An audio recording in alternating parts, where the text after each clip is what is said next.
President's Day featured protests all across the country. In Washington, they called it Not My President's Day. In Huntsville, the protests downtown, United We Stand.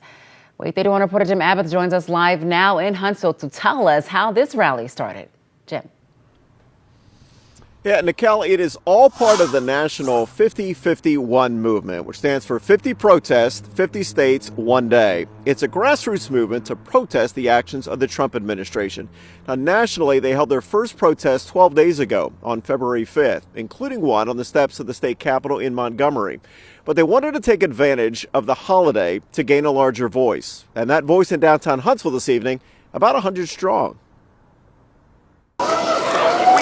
Lots of groups and different missions, but a similar message.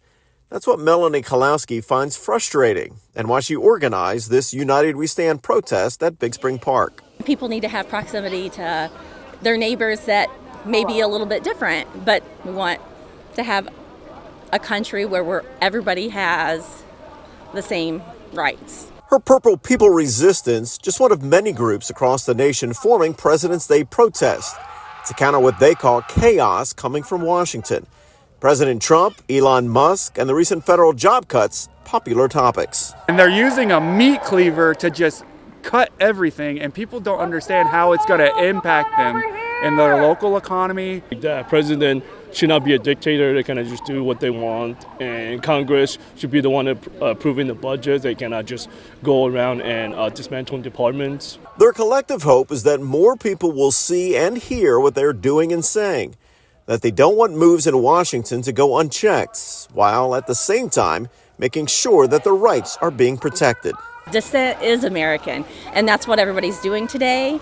And even the people that disagree with us, I know if I sat down and had a cup of coffee with them, or, we just saw each other on the street, we all have more in common than we don't. You can be empowered to speak out, and people need to know, they have to know that they are not alone. Now, the 50-51 movement is planning more protests, though it's unclear when the next one will be. Live in Huntsville with coverage you can count on, Jim Abbott, WAY 31 News.